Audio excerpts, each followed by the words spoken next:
For case study 1, for question number 1, private consumption expenditure plays an important role in determining national income because it increases aggregate demand in the economy.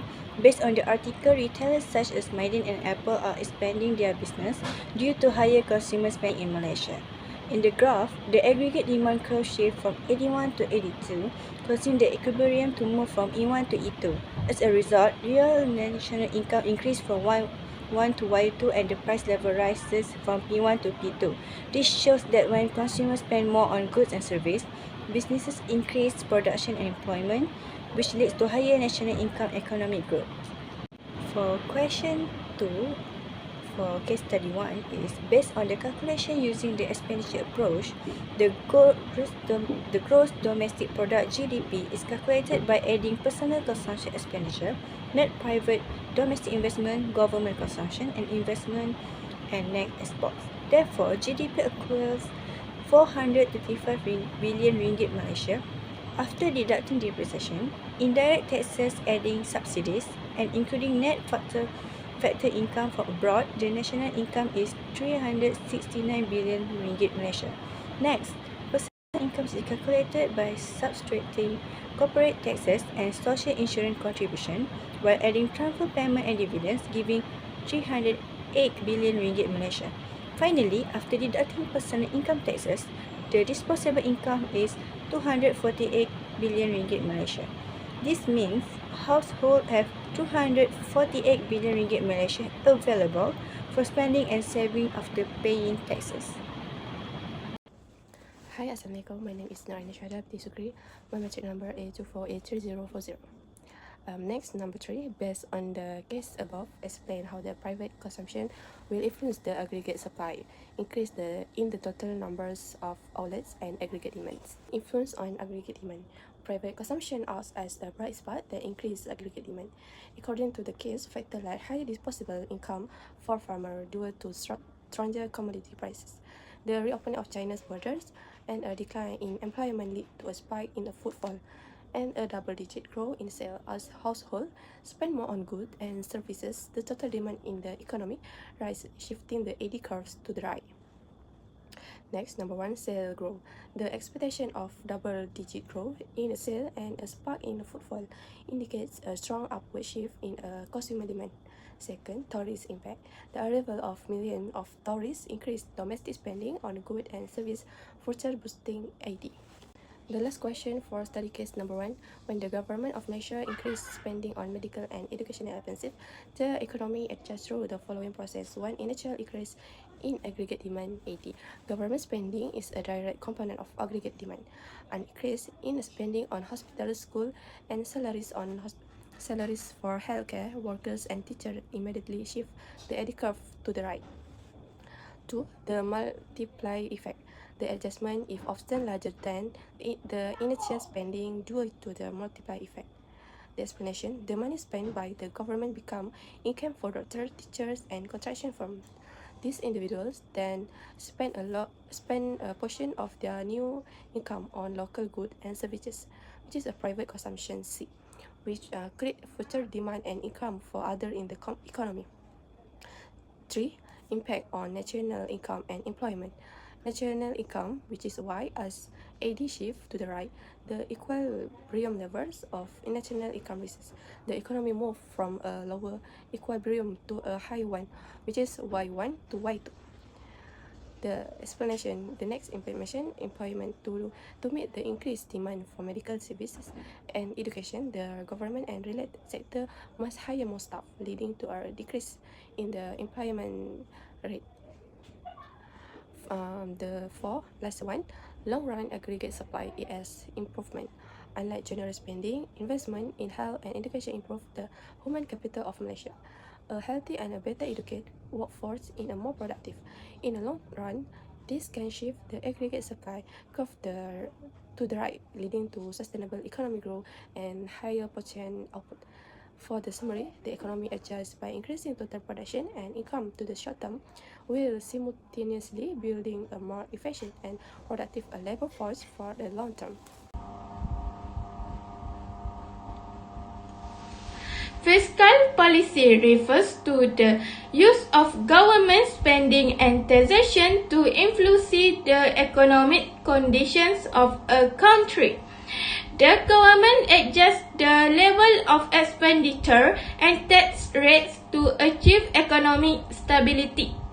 The main objective of fiscal policy include achieving stable economic growth, reducing unemployment, controlling inflation, and ensuring a fair distribution of income within society.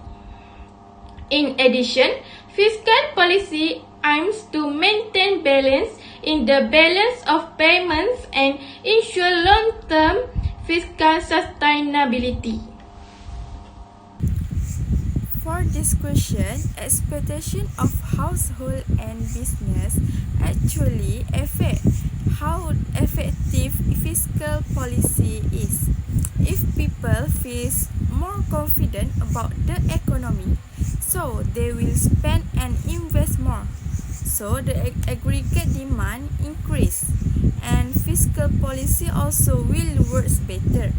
But if they expect problem in future like inflation, high cost of living or rising debt, they will be more be careful and will spend less. So this will reduce the aggregate demand and make fiscal policy less effective. For example, if GST is introduced, people may expect the price to go up, so they spend less. And business might also delay the investment because they are unsure about the economy. We are given national income Y equals 200, consumption C equals 160, investment I equals 30, and government spending G equals 0. First, we calculate aggregate expenditure, which is AE equals C plus I plus G. So, AE is 160 plus 30 plus 0, which equals 190. Since AE, which is 190, is less than Y, which is 200. This means the economy is not in equilibrium. This situation indicates excess supply or unsold goods. Therefore, firms will reduce production. As a result, in the coming months, national income is expected to decrease until a new equilibrium is reached. For this part, the target income is 700. To achieve this level, the government needs to use the expansionary fiscal policy, which means increasing the government spending and also reducing the tax. First of all, we will calculate the multipliers. The formula is 1 divided by 1 minus MPC. So, 1 divided by 1 minus 0.8 given us 5. Next, we find the income gap. The target income is 700, while the current income is 200. So, the gap is 500 billion. After that, we will calculate the change in government spending by dividing the income gap with the multiplier. So, 500 divided by 5 equal 100 billion. So, in conclusion, the government needs to increase its spending by 100 billion ringgit to reach the target income. The government expenditure increased by 30 ringgit and the multiplier is 5. The national income increased by 150 ringgit. This raises the new equilibrium income from 200 ringgit to 350 ringgit. With a marginal propensity to consume of 0.8 consumption increased to 218 ringgit, while savings become 70 ringgit. In conclusion, the increase in government spending leads to a higher national income as well as higher consumption and savings. My name is Nona Dirameti Muhammad and my nomometry is A24B2993. From the question D, 100 minus 30 billion, so that the result is 70 billion. This means investment increased by 70 billion. Next, the multiply is 5 billion. Multiplying 5 by 70 gives 350 billion. This represents the increase in national income. Finally, to find the new equilibrium income, the original income of 200 is added to 350 billion. So, the new equilibrium income is 550 billion. In conclusion, the equilibrium income increased to 550 billion after applying the multiplying effect. Now, I will present about the factor affecting economic growth in Malaysia. First, normalization of domestic demand. After a period of high spending, consumers start to spend normally again. This caused overall demand in the economy to become weaker. Next, interest rate hikes. When interest rates increase, borrowing become more expensive.